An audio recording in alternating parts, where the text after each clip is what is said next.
Welcome back to Growth Colony. For those of you who are first-time listeners, you'll be hearing from B2B founders, CMOs, and marketing leaders.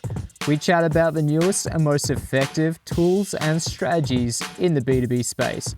I'm Alex Hipwell with X Growth, and your co-host for this podcast, where we go candid with our guests' successes and failures, so you don't make the same mistakes. At least hopefully you don't. Let's dive in.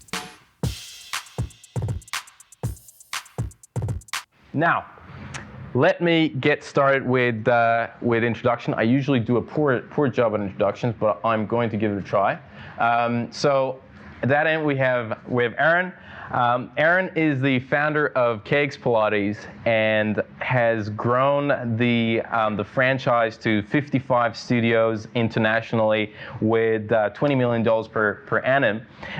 And he has just an amazing list of accomplishment from awards that he's won: Service Business of the Year in 2014, Australian Startup Awards, multiple startup company, some Smart 50 awards. The list goes on, and the Australia's top 30 franchise executives in 2019. Then we have Fiona, who's been the founder of multiple startups right here in Australia.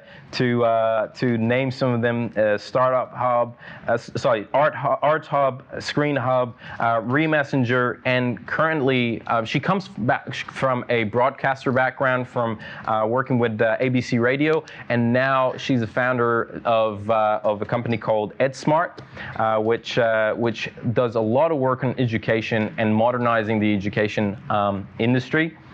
And last but not least, but we have Omer, who is the CEO and co-founder of Vervoe, an amazing startup backed by some also amazing companies like Seek, raised multiple millions of dollars, and with a strong focus on AR-powered skill testing platform, which is basically a HR tech. Now, I do apologize for the poor job, as I mentioned.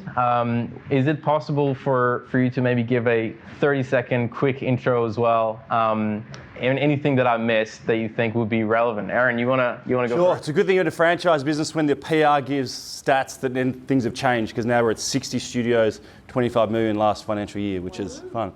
But so KX Pilates, we're Australia's first high-intensity reformer Pilates company. Started in 2010, had 6 company studios until 2013 when I franchised the business, mainly because we realized that clients who were ambassadors of the brand and also trainers wanted to get involved and have their own thing. So I learned firsthand in London that when that happened, they went out and did their own thing and became competition. So franchising to me was the perfect avenue to take these people down that path. Awesome. Fiona? I'm the co-founder and CEO currently of EdSmart, and we're on a mission to take school administration worldwide digital. You might think it's already digital, but it's really not. If you go inside a school, you'll find most of the administration function is either run on paper or bespoke databases, and there's no data integration with the main systems in a school. So we're changing that. We have 400 schools with us already. We're just about in the final stages on a ministry deal that will triple the size of our schools customer group in the next couple of months. And yeah, onwards and upwards. Exciting. Thank you so much. Omer? Yeah, so I'm Omer, co-founder and CEO of Vervoe. Our mission is to make hiring about merit, not background. What we do is show companies how candidates perform job-related tasks. So we make it about, can you do the job, not how good do you look on paper. And we deliver that through a skills assessment platform, and we use machine learning technology that we develop to automatically grade and rank candidates based on how they perform tasks. We've been going for nearly 3 years, and yeah, it's been a great journey. I'm sure we'll talk about some of that today. Yeah, definitely. So the topic of the event is mistakes that you've made during the process of growing these companies.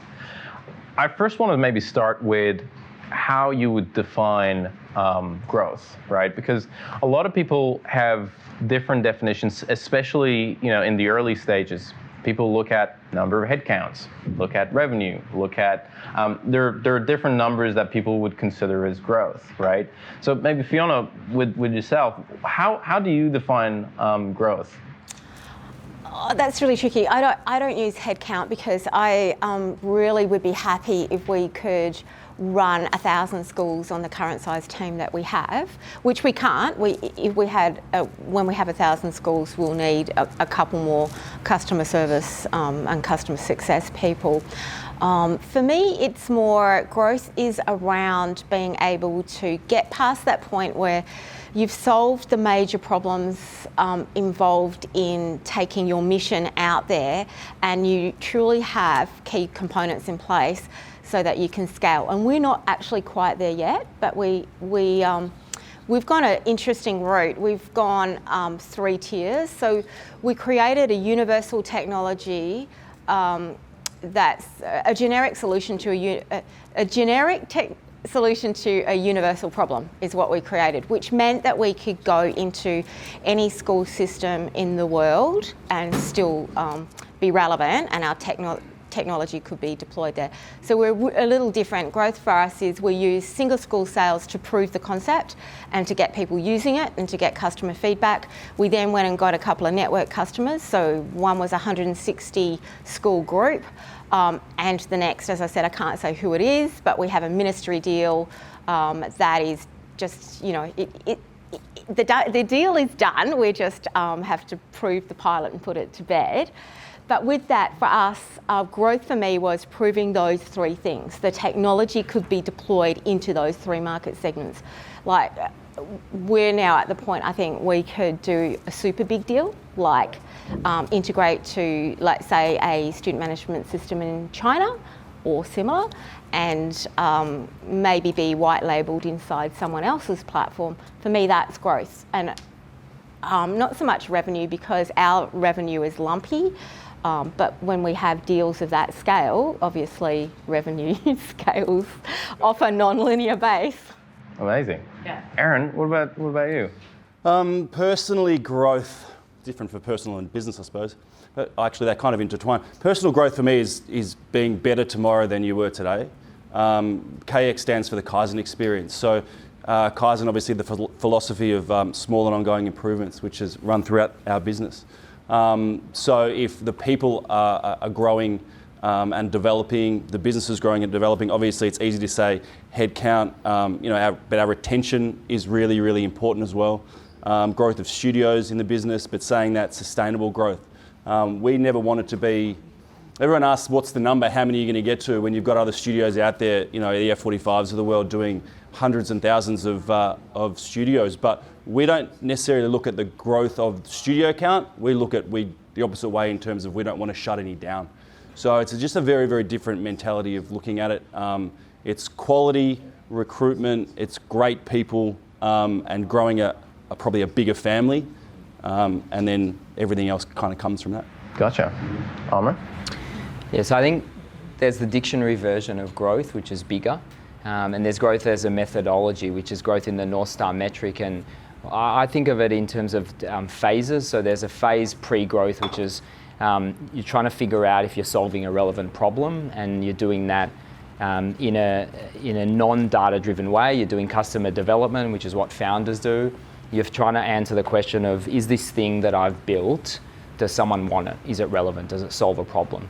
And once you understand that and you've validated that someone cares about the problem you're trying to solve, and they value it and they're prepared to pay for it, and you understand what they care about, and the way to judge that is, would they be disappointed if they couldn't use this? You can turn on growth. And then that means using data to essentially scale your North Star metric, which has to be directly related to the problem you're solving. So there's no point achieving growth and not solve. If you achieve growth without solving your customer's problem, very quickly it'll be a house of cards, and you'll experience this wonderful thing called churn in SaaS, which is basically losing all your customers. And so if you turn on growth too early, you're scaling the wrong thing based on the wrong signal. So I see growth as understanding the signals that your customers are sending to you around, we solve a relevant problem, we know how, we know why, and then being able to scale that and do that again and again and again. You mentioned North Star a couple of times. Just for if somebody doesn't know what that is, can you maybe give us an example? So for Instagram, it's sharing a photo. That's what Instagram does. And they're like push to grow that number specifically, right? More people sharing photos. If that stops, goodbye Instagram. Okay? And for us, it's candidates completing tests. That's it. They're not our customers' companies. But if candidates stop completing tests, our customers get no value. Now, it's not the only metric that matters. There's 12 other metrics that matter. But there's one that really is kind of fueling our business, and it's kind of the health check. If that's not happening, then something's wrong. People aren't using the product. So why do we exist? What's the fundamental purpose that we serve? And is that happening? Okay, and there's a lot of things that are around that and complementary, but there's got to be a purpose, and in platform methodology it's called the core transaction, the core thing that you're supposed to, and Instagram is a platform, and that's what people do, share photos. Cool. Let's talk about, we defined growth. Let's talk about in your journey, when you think about growing your own business, what are some of the main points that stand out that you thought something's going to work? You basically made a mistake, right? And it didn't turn out the way that you wanted to turn out. Aaron, you wanna give that a go? I was speaking before saying how when these sort of things come along, you look at the topic and sometimes you're like, or sometimes you're interested. And when this topic came up, it's like, how many hours have we got to talk about the mistakes that I've made? Yeah, look, I call them expensive lessons, by the way. They're not mistakes, and I've made a lot of them. It's just making sure that you can fund the expensive lessons so you can potentially go and try and make another one, if it succeeds or not. But, I mean, probably the biggest thing I look back on was, and it's kind of cliche, but when the growth of KX started to occur, there was 6 company studios. We just sold our first 3 franchises. Obviously, franchise fees were coming in, so I had a couple of $100,000, which was nice. But instead of reinvesting that back into KX Pilates, I looked outside of what was going on, kind of in the fitness industry. So the ballet bar method was getting some traction in America. Hot yoga studios were kind of everywhere. So I was like, hey, I had this massive vision that KX would be a group and Pilates would just be one kind of sub-brand. So then I opened a yoga studio, I opened a couple of bar studios, we trialed a cycle studio, we started doing retreats out of Bali, kind of just went everywhere. And I quickly learned that if your focus goes everywhere, then you can't really focus on anything. They just never ever got the attention. First of all, I was never passionate about any of the other external ones, so that didn't work, because I still do wake up and I'm passionate about what I do and jump to it. But and then if you're not focusing on it, obviously it doesn't have the chance. So quickly we realised that they were, and at the same time, KX Pilates was picking up some speed. So by the time, even if they did pick up speed, we would have been so much further ahead. So when we started nationally with KX Pilates, we started doing a few things in Melbourne. It didn't really work, so we kind of shut them down, rebranded, sold them off, and just focused. So my question has always been, if I focused and put that investment back in and my energy back in, where would we be today? So, but saying that, it taught me a really good lesson about innovating outside versus innovating inside your business. And now, as I'm kind of sit as head of innovation now, and that's all we're focusing on is what can we do to make KX Pilates better? And the results have been really good. So, right. Fiona, what about you? Does anything come to mind? Yeah, I'd agree with Aaron that they're rather than mistakes, they are expensive lessons, and you need to be able to swallow your pride, and there needs to be enough money in the bank to be able to allow for them. And pick back up and keep going. We lost a bit of focus as well after we landed a sizable fundraise last year.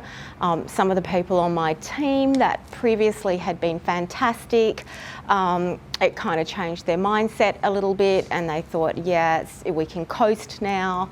And I did a very expensive hire of somebody who I shouldn't have. So I hired a marketing director, and that didn't work for us. That person's background looked amazing on paper, and as it turned out, could not pivot a corporate sensibility to a startup such as ours, and we paid dearly for that. So I'm just coming out of a walking through the valley of the shadow of death 6 months. I look cheerful because I love my product, our product.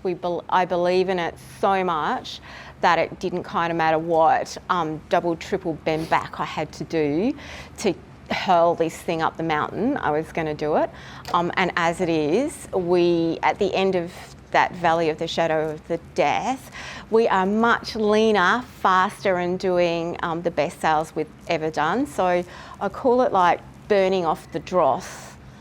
Sometimes you go through these things and you have to find out or clarify what you don't really need in order to know what you really do need to drive your business forward. Right. This is probably the last question that I want to ask all panelists, and then we'll go with, because I want to cover a lot of topics. What about on this point? What about you, Omer? Anything? Yeah, I mean, we had this idea that we're going to build this business and it's going to be self-service. So we're never going to talk to anybody. We're never going to have any sales reps, and you're going to pay by credit card. Okay, and we built, and so we had this button on the website that was like start free or whatever it said at the time, and then you'd go into the product and use it. You'd know how to use it because it's super intuitive, and then you just pay us money. And turns out we guessed all of those things wrong. So first of all, we realized that it was nowhere near intuitive enough for anybody to just figure out how to use. So that's a whole thing, a whole other story. It turns out that actually the companies that were interested in what we were doing, the problem we were solving, which we didn't even know how to explain at that point, were big companies, and they don't whip out a credit card, nor do they go on your site, nor do they do a free trial. And so basically we had this like interesting thing in the wrong wrapping paper. And so these big companies came along and said, hey, this is interesting, but most of them realized we're just not ready for them, but a few of them were quite motivated, and that's where we got traction from bigger companies. And then we realized, okay, bigger companies, they buy differently. They make you go through procurement. They care about risk. They want their data stored in their own country. They want you to have insurance. They want you to be secure. They want all these things. The buyer's not the user's 60 other people. And it's just like a whole different company. It's a different product. It's a different sales process. And they want to talk to people. They don't actually want to like go online and whatever. And there's definitely a consumerization of the enterprise happening, but by and large, it's a different.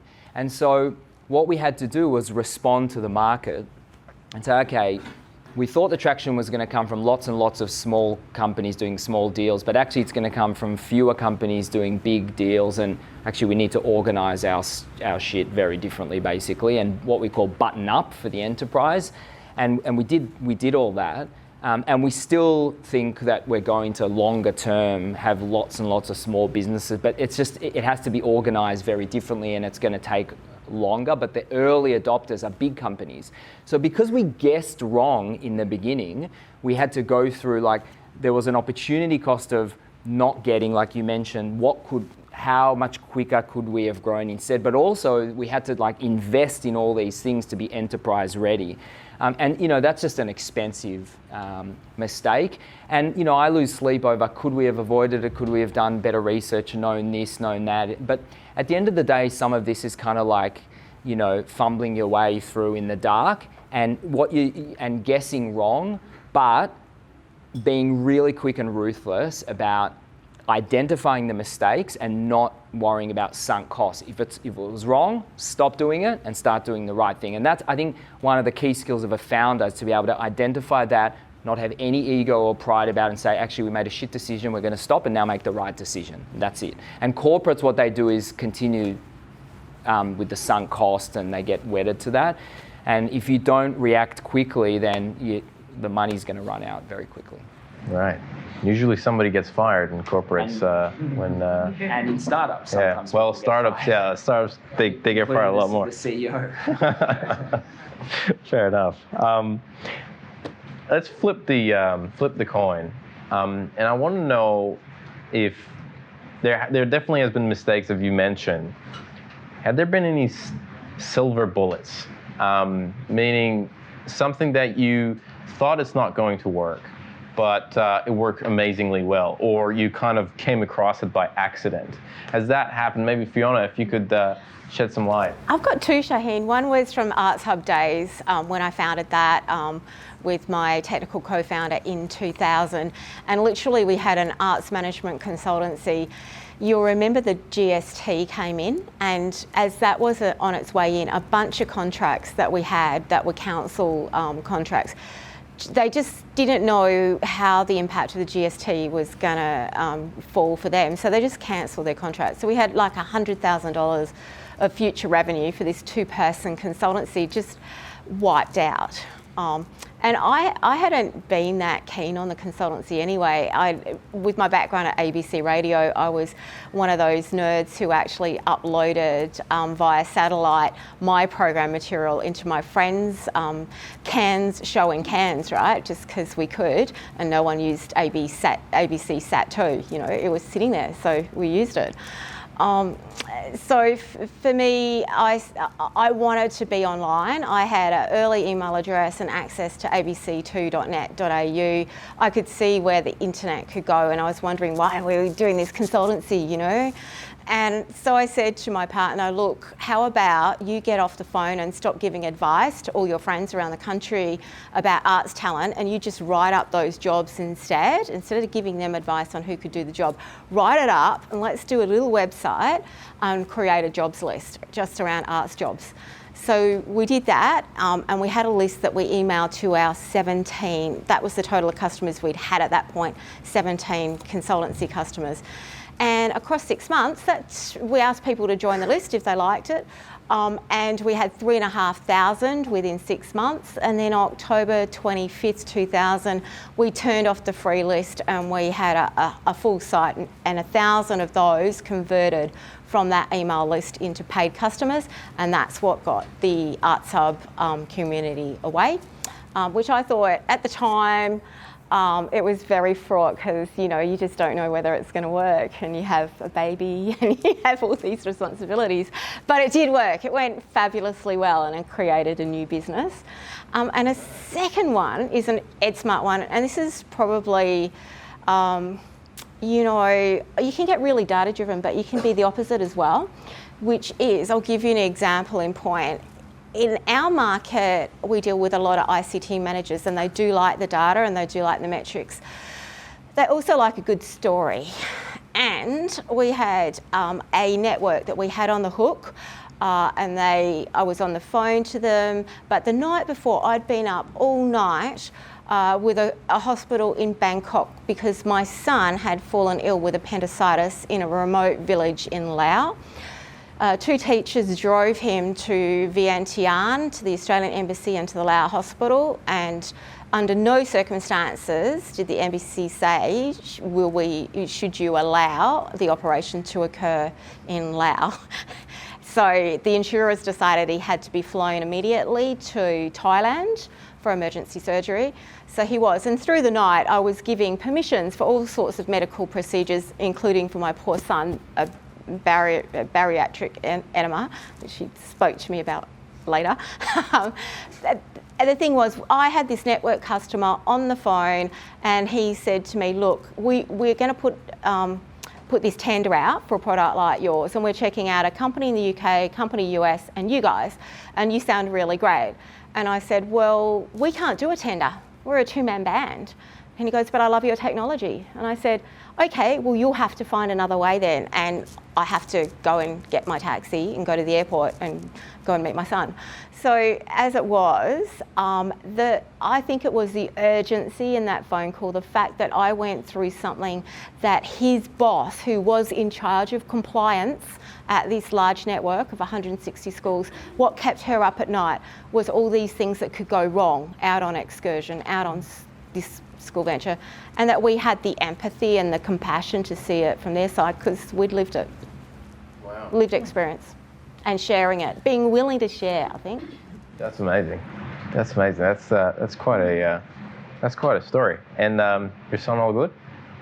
Oh, he's fantastic. Okay. Going to Monash, he's really good. He's really good. That's great. Aaron, what about you? Silver bullets. Anything comes to mind? Yes, so I think it all comes down to a lot of it timing and luck. But we were in just the start of the second year in business, 2011, and everyone remembers obviously Scoop-On, Groupon. I think at the time Spreets had just sold for like 40-something million after 10 months, which didn't go well for them when they went to collect their money. But so the buying platforms were massive, and basically our bullseye client is a 33-year-old young professional female, but we range anywhere between a 16-year-old going to the studios with her mum, or all the way up to a 55 to 65-year-old woman who does KX once to 4 times a week, sort of thing. So, and a lot of these databases were our target client between the 20 and 45, and it was great because at the time, boutique fitness wasn't around in 2010, so we were kind of, apart from your yoga studios, we were kind of on the frontier of that, which I had, and plus it was a new style of fitness, so I had to re-educate people. Not to mention that I had no experience in business in the past and failed finance, accounting and all that rubbish. So I was useless at business when I opened my doors, but I was a good trainer. So I knew that if I got them in my doors, I could make them come back. I was confident that I could make them come back with the experience and the connection that I could have with people. So, but it was just getting them in the doors that I wasn't that successful with. So, we were slowly growing each month, but I remember we opened in February. The following January, we did a group deal. And it was something like $30 for 5 sessions or whatever, and they took like $25 of it, so you basically got nothing, but it filled the studio. And their database at the time were between 30,000 and 70,000. So, the logo got out to Melbourne, the new style of fitness got out to everyone, and all of a sudden our studio was full. Our revenues doubled in a month, and then just stayed and kept getting bigger and bigger and bigger because, as I said, the experience was there and people were loving it, and they couldn't go to get the experience anywhere else because there was no competing studios and there was nothing of the like back then. So that was kind of where we set off. Then that kind of led into Studio 2. One of my trainers came to me and said, I want to get involved. So that was Studio 3, 4, 5 in the following 12 months. So that's kind of the silver bullet for us. But at the same time, I was in a young entrepreneurs business group back then, and I was kind of the pin-up boy for this, hey, get involved with this group buying platform. But it failed for so many people because if you were like a hairdresser or a personal trainer and you were dropping your price from, say, $100 for a you call it a haircut? I call it a haircut, but what do you? So like for a cut and colour sort of thing, cut and colour, yeah, whatever. They were dropping it to like $15, $20, so they couldn't survive. And all of a sudden they sold 2,000 of these vouchers, and they were like, well, I'm stuffed for the next 6 months and working for nothing. And the thing about that was you could just go get a $20 cut and colour and then go get another voucher for next door, and you're not loyal. But no one could go anywhere else for us, which was awesome, and it worked. So that's how we kind of opened the next 10 studios. So we used to do a group deal before the studio even opened. So then on the day of opening, we would have a full studio of 400 clients coming that week. Yes, they were paying us nothing. Obviously, we negotiated our rates higher, so we ended up getting about a 50% rebate back. But and that's kind of what happened. And then we transferred that into Facebook ads when Facebook came along with their business ads. So then we pushed them away. We did the same deals of $30 for 5 sessions, but we kept it all. And kind of made from there. So it was a good transition. So that was definitely the silver bullet for us. Gotcha. I want to talk about sales, because obviously it's a channel that a lot of people use for growing their company, and it's a very tricky channel. of getting it right. And you mentioned, Omer, transitioning from not wanting to speak to anyone to now we need salespeople because we're dealing with enterprise. Have you made any mistakes looking at hiring sales team, or even the first steps of putting a sales team together? Yes, lots and lots of them. Can you share any with us? Yeah, so the first challenge we had was, so most salespeople, they want to come into a company that has a playbook, that has a process so that they know what to do.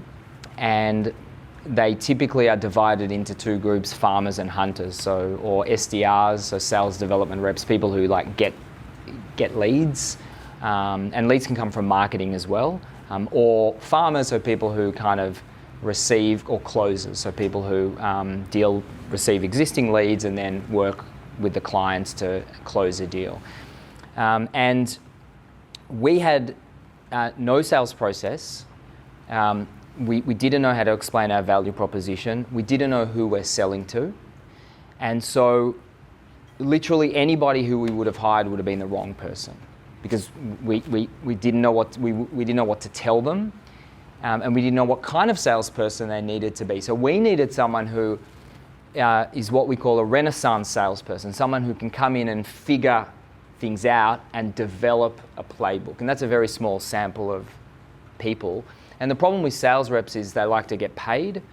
And how do you define a comp plan when you don't know how much you're going to sell, and you don't know if you're going to sell 10 small deals or one big deal and when it's going to come? So in that uncertainty, it's very hard to build a sales operation. And so what we did was we found someone who we brought on as an advisor, and we said, look, we've got something that a few people have used and liked, but we need to figure out if it can be sold and to who and what's it worth and what's someone prepared to pay for it. And we've got to figure that out. And the unit economics don't matter at that point. We just need to understand, is there demand for this thing that we've built? And through that, we educated ourselves. I mean, now I can sort of reel off stats around comp models and all this kind of stuff. I can build it from scratch. But back then, we knew nothing. And we decided to run a bunch of experiments with different salespeople that had different skills and try different things and see does outbound email work, does cold calling work, does inbound work, does this work, does that.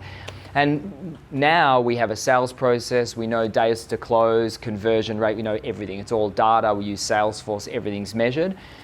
We know what our sales process looks like outside the product and inside the product. We know everything. But we didn't then, and we had to make sure that we hire people who can build that, and they're different from the people who can then just come in, pick that up, and execute that. I think that's really important to understand, where are you at? Are you figuring things out, or have you figured out who you're selling to and how, and then you hire to that? And they're just very different things. And then the next is what channels. So are you using marketing to get leads and getting salespeople to close? You're getting full stack people who get their own leads, they're cold calling and closing. And there are so many resources. You can read books on it. Predictable Revenue is a good book. That's the Salesforce model on how to build sales teams, and you can educate yourself. And I also spoke to CEOs who built sales teams and VPs of sales at successful SaaS companies to understand what they've done, and then I educated myself so that I could do this. But you've got to fumble your way through it, but you have to really, really dig in and educate yourself on a function that essentially has a lot of methodology and is very quantifiable. Gotcha. And I'd love to get your insight on that as well, Fiona, and then maybe we'll take a couple questions from... We have a sales process now, but it was, I'm completely with you, Omer, it was a long-term coming and figuring out, and we did have to figure that out ourselves, but we have a much... we sort of follow more of a scaffold structure than a really formulaic structure. I've got to say that our playbook is not to get locked into the playbook. But to have enough capacity to pivot once we've run out of steam with a particular way of going about things. Having said that, we've got a sales process. But I've got the Renaissance Both myself and my salesperson are Renaissance people. We figure it out, we work out when something's no longer working, we pivot that out and we swap in something else. So the scaffold, I say you can rip one leg of the scaffold out and put something new in when that's no longer working. And for me, I think playbooks are all very good, but there comes a point, having scaled Arts Hub in any business, that the strategies and the process you used up until a point no longer work, that you've run out of legs and you have to do something different. I think it's really key to work out when that's coming, when you're approaching it. And you're approaching it, things are really, really good. You're throwing off lots of cash. You don't really necessarily see it coming. If you're throwing off a lot of cash, sometimes it's good to just look at your options and see if you can broaden who it is and how you go about things, who it is you target and how you go about things. Right. Okay. I want to come back and come back to your point that you raised, because in the previous question you talked about how you jumped on the Groupons and you ride that wave, and then you talked about Facebook and whether advisors and mentors have any play, because you also mentioned a community that you're part of, the startup advisors. I think you've mentioned something in the I definitely want to come back to that. But before we come to that question, let's take a couple of questions from here. What is the cost of a bad hire? Enormous. Who wants to answer that? Yeah, I mean, I'm happy to give data on it if that's helpful. Yeah, go for it. Yeah, I think that you would be the best person. Yeah, so it's typically 2.5 times salary. That's a kind of, I mean, it really varies by company, but the things that come into a cost of a bad hire is, so there are the quantifiable costs of, whether you pay for an ad or a recruitment agency and those kind of things. There is the time to fill, so how long do you have without a person in the role? And then there's the lost productivity around the impact, so how long does it take to train a new person, get them ramped? And in sales, it's typically 3 to 6 months to get a sales rep ramped in the enterprise. So just think every time you lose one, there's a 6 month setback, massive.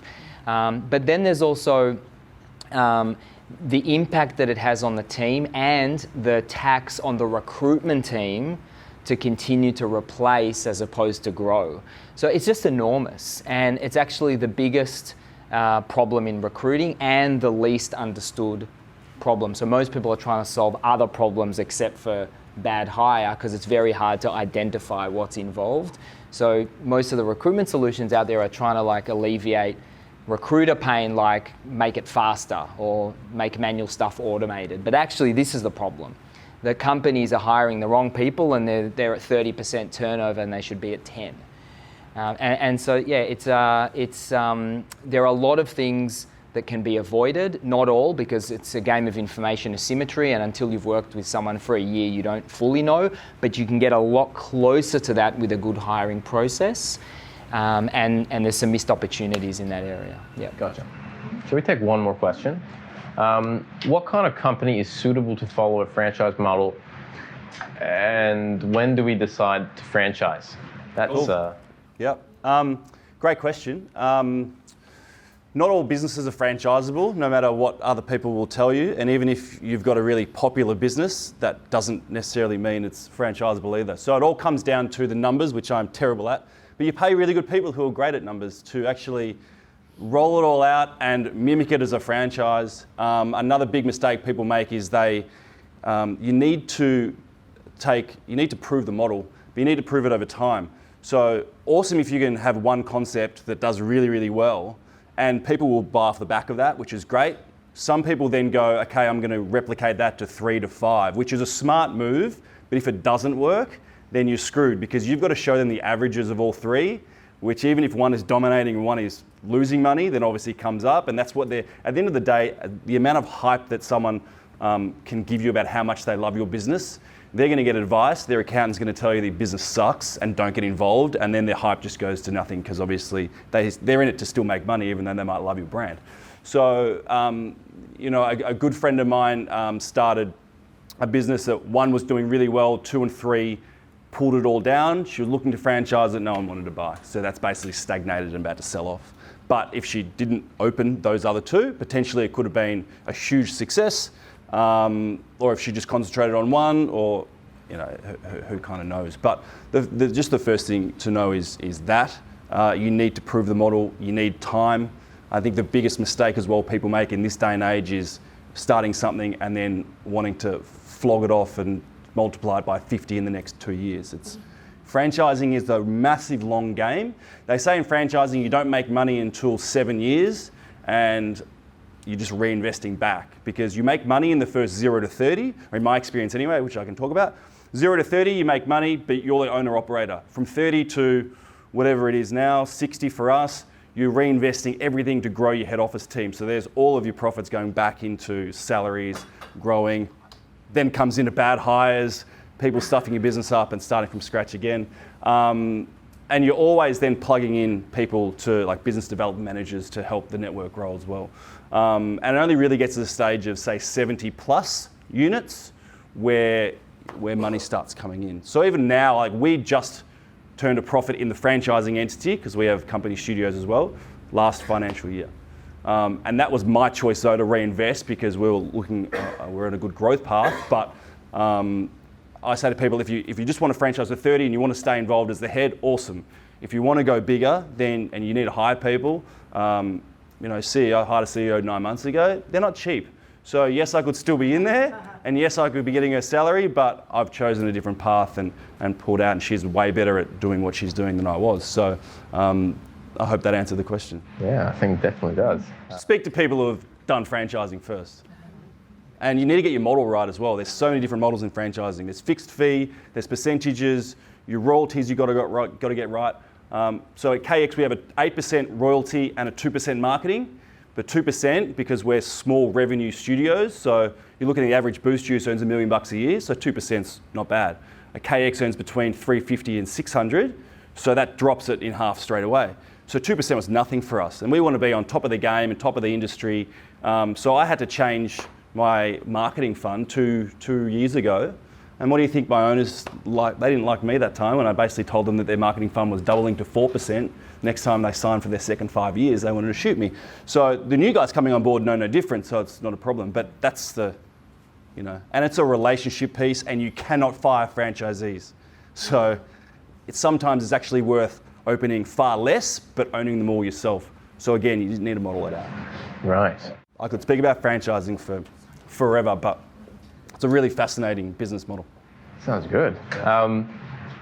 Can we talk about now mentors and advisors? Sure. I'd love to hear if that has been part of your journey, being mentored or bringing advisors on board. What has been your experience on that? Yeah, I mean, as I said before, I knew nothing about business. I actually opened the doors of my first studio and no one came in the first day because I didn't know what a pre-sale was. As I said, I was a great trainer. I had five years experience in Pilates in the industry and 10 years in fitness with personal training, etc. I knew nothing about anything to do with running a business. And I was so anal and focused on making this studio look so awesome that I just did nothing else. So I opened the doors, I was like, yes, it looks awesome. And by the way, it looked fucking terrible to what our studios look now, but I thought it looked awesome. So kind of the understanding that I had no idea was like, how do I find out? And that's when I just started networking, talking to as many people as I can. It's really good that the Young Entrepreneurs group that I was involved in was the Entourage back then, but the Entourage back then was very, very different. I was in the first Entourage group in Melbourne. There were 6 businesses, and we were in Morello's brother's back office in Flemington in his real estate firm. Like, it was like personal attention. We'll bring all of our problems onto the table. They might have got a speaker in now and again. Now it's a different beast, and if you know it, I'm sure a lot of you do. But a completely different beast that has positives and negatives attached to it. But that taught me everything because I knew nothing about business. So it taught me everything to do with marketing, digital, operations, social media. Every single thing you can think about business, accounting. All the stuff that I was no good at and I hated almost. I learned what I could do, what I couldn't do, what to outsource, what to delegate. et cetera, et cetera. So that's how that started in the first year, which taught me like the basis of business, which I literally applied everything. And if it didn't work, I just threw it out. Okay, give me something else, give me something else. And then from there, it was always going to people who had been there and done that in the space of either franchising. The franchising industry is fantastic in Australia. It's full of old dogs now, but they're so willing to give back every single thing they've learnt. I sat on the franchisor board of Melbourne for a couple of years. You know, I'm sitting around 65 plus year olds, but they've been in franchising for 30 years. And every single thing you bring onto the table, yes, I run Pilates studios, but franchising is franchising. You're always dealing with people, you're always dealing with problems. It's the same shit, it's just a different business. So just the feedback that I got from that. I had a business advisor for probably 2 years. So he had experience in a 24/7 gym chain taking it international, which was fantastic. And it really pushed me. The hardest thing as well is being accountable as well when you're at the top of who's pushing you, who's telling you, have you done this, because you know, if you don't want to do it, you just don't do it. So I was lucky, I loved my business and I was passionate about it, but you know, going back 10, 15 years, like studying and stuff, I was the biggest procrastinator in the world. So you need someone on your tail, you need someone setting goals and different ideas. We're just about to create an advisory board at the moment at KX to bring smarter people than us in as well with different experiences. So always going out, networking and speaking. And it's so easy just to go, hey, can I buy you a coffee, and pick their brain. And I do it as well. People contact me and I'm like, yeah, I'll happily give back and tell you all the mistakes not to make that I did. Yeah. So 100%. And that will never change. So the whole idea about constantly learning, improving, ongoing improvement, as I said before, it's all of the KX values and philosophies kind of come through my personality. But if you think you're at the top, you think you've earned it, it's a very arrogant ideal because you can never stop learning. Gotcha. That's amazing. Fiona, what about you? Have you had some terrible mentor experiences? That's good. We want to hear about those. Really awful. When we landed our funding, part of the condition was that we had a board, and so I had to get used to working with a board, and it probably would have been preferable we had an advisory board, in all honesty, and we need to look at that. But one of the board members suggested someone that she knew who'd be a great mentor, and I felt obligated to actually listen to advice from board members and follow it through. And I joined this mentor group, and I've got to say, I'll be really blunt, it was this chick who had been a psychologist, had been a recruiter as well, who had this niche group of guys mainly, and she could behave as Madame Lash with them. So, beat them into shape once a month in a, half a morning session. And she'd seen the writing on the wall that there were many more women in business and also a diminishing market for the kinds of men she liked to keep under her control. So I joined this group and it was horrible. It was the most strange experience, and it was just terrible. It was a terrible waste of money, but more it was a waste of emotional energy. You think you're trying to get some help on your business issues, you get them on the table, and then people just pile in to tell you how bad and how dumb you are. That was so bad. That's really was so bad. It's really good insight because there are a lot of business advisor out there that they claim to know how to run a business and how to help you and how to get you to the next step. And sometimes it's a little bit hard to identify whether you should listen to these people or not.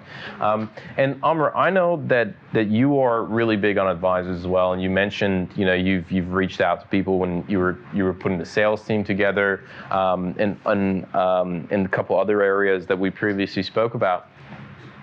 Do you have a process, like if you wanted to bring in an advisor or you're looking for a mentor, do you have a process of mitigating that risk of communicating with the wrong person or getting advice from the wrong person? So firstly, just the distinction, the way I see a mentor is a person, someone to help you individually, and an advisor is to the company. And typically they would get options so that they care about the company. And it's a professional relationship, and we treat it like any relationship, whether it's an employee or an investor, so there's an agreement. The way we seek out advisors is to solve a specific problem, so we want people who have expertise in an area that is important to us. So sales, go-to-market, product, technology, whatever. And we're actually adding to our advisory board right now, and the particular problem we want to solve now is talent acquisition industry expertise. So we want someone very senior, very credible in the industry, leading a people function, essentially someone who's our user, who's our buyer. And the way that we do that is, so we start either with our network, or we observe people in the market. Maybe we heard them on a podcast or read something, and we then approach them. And I've done that before, and say, hey, I liked what you had to say, can we have a conversation? And from that point, it's like any relationship. We talk about our mission, and we expect that it'll immediately resonate with them, and if not, it's over. So we're not interested in anyone unless they immediately, their eyes light up about, oh, this is awesome, I love what you're doing. Otherwise, no relationship will work for us. And so because really, if you think about an advisor, there's only two reasons they would do it. The first is, typically it's people who, they don't need money, they're very established, they're running their own businesses, or they're very senior in companies. This is an extra thing for them, so they're not going to waste their time. So they have to care, and they have to be interested and excited about what you're doing. And second, you have to make them care about the company being successful, and you do that through equity. And so once we've identified that they have the skills that we need, that they care about our mission and our values and what we're doing, then it's a very instinctive, personal, do we like each other? Do we want to spend time with each other? And if so, you can sort of progress from there. And so that's been really, really successful for us. And we've got 3 advisors and adding a 4th, and they've all contributed in many, many ways, from founder therapy to introductions to advice and expertise to or mitigating risk, and they work together. We have a Slack channel that's our advisory board Slack channel, so that we can all kind of share ideas. It's been really good for us. For the founder therapy one, what kind of problem would you say you have, and how would you approach someone for that? How long have we got? So I think you got to remember that everyone has a vested interest. So an investor, they're not your friend. They care about getting a return.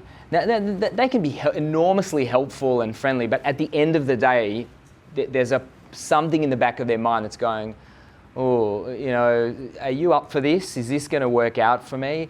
Employees also, you can't scare them. You can't air all the dirty laundry. It's a lonely job, and there's not a lot of people you can talk to. Now, advisors absolutely have a vested interest. So, they're not the priest and they're not your partner, but they're one step removed. So they're not on your board. They're not in a governance role. And they didn't invest their money. So they're in a better position to care, but without judging you. And so I feel that our advisory board's a safe place that we can air some problems and say, this customer is, not paying, or, this, we can't raise capital, whatever, like the things that you don't want to talk about openly, but like the holy shit moments that happen, 3 times a day as a founder. And you're not going to raise all of them, but like, once a month you might choose one that like you're really sweating over and say, what the hell, have you seen this before? How do you think about, how should we be thinking about this problem? And every time I've done that, I've not been disappointed. Every single time, they've either helped through it, or they've introduced us to people we should talk to help us to work through the problem. Highly recommend it. Okay. All right. Thank you for that. I got one last question. We're in the last couple of minutes, but and that's regarding resources and material that you've come across, in the past that you've really gained a lot from reading them, listening to them, blogs, podcasts, books, whatever it is. But before we get to that question, I want to take a couple more questions from the audience. So, have you made a mistake with choosing a co-founder? What did you learn? So, have you had co-founder issues? Have anyone had that experience? No. I founded my retreats company with a friend of mine in Bali that didn't work out well. But it didn't work out well in the sense that we're no longer business partners, but it kind of worked well at the time of the splitting. And it was just mixed visions, I suppose, for the company. I saw the retreats company as a bolt-on to KX Pilates, where we could take our clients over to overseas destinations 4 to 6 times a year as just an added bonus. And if you spend like 7 days with someone, training a couple of times a day with them, eating with them, you really form strong connections, and then you bring a brand into that, then the connection is with the brand as well. And even clients who weren't even KX clients before they got there, they might have been dragged on with a friend, they left like screaming the masses how awesome and how connected they felt with KX. But his idea, and again, my clients, as we talked about the age group they were, he was in it he went on surf trips previously and kind of came up with the idea. So the idea came to me, and I had obviously the clients and the brand. But he wanted a 18 to 25-year-old like Kentucky party fitness thing, which is not what I wanted. And I had a girlfriend who's now my wife, and he was single, which, surprise, surprise. And the number one rule when I sat down with him is you don't touch clients. That's always been a rule since the very early days. You can finish the rest. So, but at the end of the day, it was like, he got some of his people on it. My clients were like, who the hell are these sort of people? They're not kind of in the same boat. So it's just me turning around saying, it's not working. We want completely two different things. And it was unfortunate at the time that we split right down the line in terms of social media. I got Facebook, he got Instagram. I took my brand back and didn't do anything for 12 months, but it was the rise of Instagram. So he just, and to his success, he's done really, really well. And he's running 20 to 50 retreats a year all around the world. His trainers are Instagram sensations of minimum 100,000 followers. So he did a huge, but I never wanted that. So, and the focus of, it sounds really luxurious, but you do like 2 of them in a row, and then you just want to come back to your normal life. So it was just not for me. But he loves it, and he lives half his life in Bali and half his life in Noosa, and he married his yoga instructor. He's doing really well. Hats off to him and all the success. But it's just the classic case of sitting down and going, and it was kind of hard because it was almost like a rejection thing, as you don't want to work with me. So he took it a little harder than I did. But at the end of the day, and it was 50-50, which never works. And like we used to argue, what actually got us was the website loaded and the video played straight away of this retreat. Blurring music, bang, bang, everyone exercising, whatever. And I was like, women are sitting in their office on their desk and this thing just goes like this to you. And I was like, you can't let it play automatically. You need to be able to press the play button. And we just went bang. And we just couldn't make a decision. So I just went, I'm done. We can't. That was the stupidest thing ever, that I was like, if you can't understand that. He's like, no, it's awesome because it's going to blur and then all the other girls are going to look up and go, what's that? And I was like, you don't get it.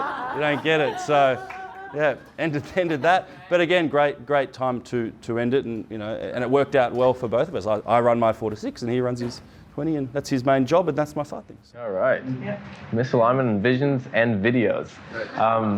Let's take another one. How long did it take you to start your business from the moment you came up with the idea, and can you share the struggles you encountered? Who wants to? There's a lot in that question. So how long did it, let's go with that. How long, Omer, you want to maybe answer that? How long did it take? You came up with the idea and then you kind of materialized it. So, I don't know how we're defining start the business, but I'll just make some assumptions. We probably spent a couple months, 2 or 3 months, kind of kicking around the concept and doing some research and forming the idea and writing some documents, and also getting aligned on some of the founder, like, do we have a shared, do we want to go into business together, and are we doing it to like grow a big business or to sell something, or like, what's our vision? Do we have a shared vision for this activity? I think it took 2 to 3 months at the time, and then we started building. So fairly quick. Like, it sounds crazy to people who are kind of like, how did you just decide now to completely change your life, quit your day job? But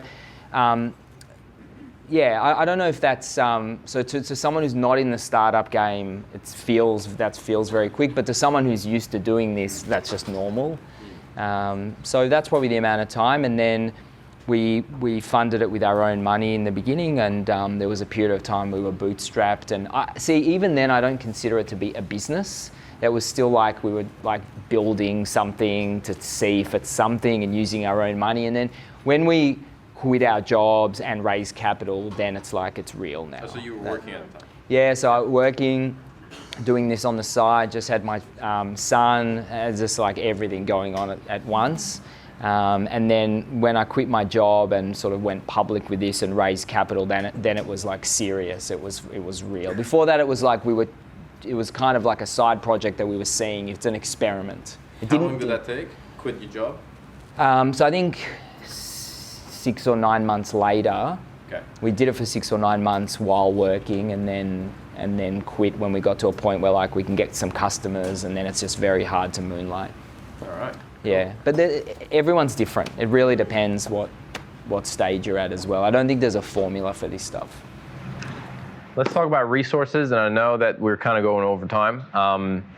Fiona, you have any insight with regards to resources that you came across that has been really helpful in terms of the growth of the business, and what do you call that has really helped you? Yeah, so probably not the usual ones. So I read things like the Mahabharata and the Bhagavad Gita and poems by Rumi. I just think it's really important as a founder to stay sane. So I read things that have nothing to do with business, but have to do with the human journey and the soul, because if you can turn up as your best self, you actually work out how to figure your way through whatever turns up the next day. So the resources I use are ancient literature. Wow. And I have a fascination for the Silk Road and all of the trade routes through China, Central Asia, through India. Yeah, they're my resources. That's really cool. Basically putting emphasis on something completely different. Something different. Yeah. Aaron, what about yourself? A real cliche one I read my dad gave it to me when I was 14 was Rich Dad Poor Dad. And that really resonated with me because my mum was the home economics teacher, and my father was in business, and he was always like, you need to start your own business, and my mum's like, you need to go and finish school and university and go get a job and go get a mortgage, and exactly what that book says. And my dad's like, you're not going to make it unless you own your own business. Luckily, I must listen to my dad, thank God. I mean, I don't really read books now. It's funny when you see on those ads, you know, the average CEO reads whatever it is a year. Some people need that. You know, I would probably say my education is through entrepreneur groups. I forgot to mention before, I've been a part of entrepreneurs organisations since 2014, which has been amazing for me. Just the calibre of people that I've met, the mentors in that, and the people who have been there and done that experience. So that's how I get my learnings. I kind of read through half a book. I read like I think it's called Rocket Man. I think it's the only book I've read this year. I didn't even finish it, I don't think. But that was about the dynamics between a founder and a CEO, which I thought was kind of cool. And kind of just the cliche books I've read in the past, that they're kind of really good, like the E-Myth, all that sort of stuff. Podcasts. So I ran a marathon a couple of months ago, and literally podcasts got me through my training. I was an overweight kid in my teenage years, and kind of fitness changed my life, which is how I got into it. And I was listening to Tony Robbins when I was 15, kind of in that sort of stage when my old man was throwing me that book. for personal power and stuff. So I listen to a lot of his podcasts. I just have something about his voice that just fires me up. And I've been listening to a lot of stuff where he talks to like Olympians and stuff like that. And I just find that fascinating of how these guys can just go out and do the exact same thing day in, day out, and just the focus and the consistency and the persistence. That's what success is. So it's just to replicate. I think if you look at any successful sportsman, a lot of them they're really well at business as well when they finish, because it's just the same dedication, focus, commitment, learning. Tim Ferriss, I'm really kind of mainstream. I don't really go out and look at most stuff because the stuff I find works for me. So. No, amazing. Love it. Omer, what about yourself? Yeah, so there are 4 main groups that I kind of get my knowledge from. So the podcast, absolutely, and I have a dog. So when I'm walking the dog, I'm either on the phone or listening to podcasts or books. So I listen to the SaaSta podcast, 20-minute VC. So if you're in SaaS or if you raise venture, they're very relevant.